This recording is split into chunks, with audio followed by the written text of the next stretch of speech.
আসসালামু আলাইকুম। আবারও চলে আসলাম আমরা তুরাগ নদীর তীরে। আসলে একটা অন্যরকম মুহূর্ত আজকে আমরা কাটাবো। আজকে জুম্মা মোবারক, শুক্রবার দিন, যে ভাই সরাসরি মাছ ধরতেছে।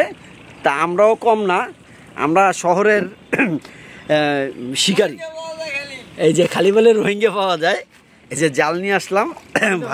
ভাই আছে সঙ্গে, এবং আমি জসিমউদ্দিন জীবন। আজকে চলে আসছি, এই যে ছোট্ট একটা ডিঙ্গি নৌকা আমরা ভাড়া নিলাম। এই যে এটা দেখতেছেন, এটা হচ্ছে তুরাগ নদী।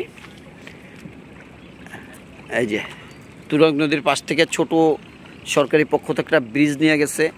এই ব্রিজের পাশে পাশে আজকে অনেকেই মাছ ধরতেছে। এই যে এক ভাই মাছ ধরতেছে, ওই যে এক ভাই মাছ ধরতেছে। আমরা একটু কিছুক্ষণ সময় কাটাবো। অবশ্য ঢাকা শহরের কলকারখানার দূষিত পানি এই নদীতে পড়ে সরাসরি, এর কারণে পানির রঙটা আবার কালচে হয়ে গেছে। এটা কয়েকদিন পরে আরও কালো হয়ে যাবে, পরে আরও কালো হয়ে যাবে, পরে দুর্গন্ধ সৃষ্টি হবে। বর্ষার পানি এবং নতুন জোয়ার পানি ছিল, কয়েকদিন পরিষ্কার পরিচ্ছন্ন ছিল। আচ্ছা, যাই হোক, এখন আমরা যে জন্য আসছি, এই তুরাগ নদীতে পাওয়া যায় নাকি একমাত্র ফাইটার মাছ বলা হয় এবং রোহিঙ্গা মাছ বলা হয়। এইটা যে কোনো কারণবশত এই বাংলাদেশে ঢুকে গেছে। এইটা নির্মূল করা কোনো পক্ষেই সম্ভব হচ্ছে না। ওই যে সামনে দেখতেছেন, একটু জুম করে দেখাই, এটা হচ্ছে তামান্না পার্ক। তা আমরা এই মুহূর্তে আছি তামান্না পার্কের ঠিক বাম সাইডের আগ মুহূর্তেটা। এখন অবশ্য ভাটি চলে নাকি আঙ্কাল? হ্যাঁ, এই যে আমাদের এক শুভাকাঙ্ক্ষী, এই যে নৌকো বাচ্ছে। তো আসলে মূলত শহরে আমরা যারা থাকি, তারা হচ্ছে শব্দ দূষণ, কলহযুক্ত ধুলোবালুর ভিতরে। তা মাঝে মধ্যে মন চায় একটু অন্য জায়গায় একটু ঘুরতে, একটু অন্য জায়গায় সময় দিতে। তা আমার সেজো ভাইকে নিয়ে চলে আসলাম আমরা একটু, হ্যাঁ, তুরাগ নদীতে একটু আজ জাস্ট একটু আনন্দ করব, একটু কাদা পানি হাতাবো, একটু ভালো লাগবে, এই আর কি। তো দিনটাও ভালো কাটলো আর কি।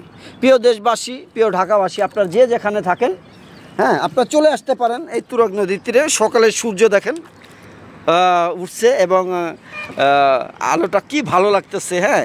এবং নদীতে দেখেন এই যে ঝিলমিল করতেছে। এই সকালের ঠিক এই মুহূর্তটা দেখার জন্য অনেকে ওই কুয়াকাটা যায়, হ্যাঁ, কুয়াকাটা যায়, কক্সবাজার যায়, হ্যাঁ, অনেক জায়গা যায় এই সকালের সূর্য উদয় দেখার জন্য। দেখেন আমরা সরাসরি সূর্য দেখতেছি। এই একটা অন্যরকম একটা মুহূর্ত। এই যে পাশ থেকে ছিপ চলে যাচ্ছে। এই, হ্যাঁ, আপনারা হয়তো অনেকে প্রশ্ন করবেন, ভাই আইসে মাছ ধরতে আবার মোবাইল নিয়ে আসছে। আসলে মাছ ধরা আমাদের নেশাও না, মাছ ধরা আমাদের পেশাও না, জাস্ট একটু আনন্দ করার জন্য আমরা আসছি। হ্যাঁ, আর আপনারা জানেন আমার এই চ্যানেলের মাধ্যমে আপনাদের বিভিন্নভাবে বিভিন্ন সময় ভিন্ন কিছু নতুন কিছু আপনাদের দেখিয়ে থাকি। তো যাই হোক, ভালো থাকবেন সবাই, সুস্থ থাকবেন সবাই, সবার পরিবার পরিজন নিয়ে। আসসালামু আলাইকুম ওয়া রাহমাতুল্লাহি ওয়া বারাকাতুহু।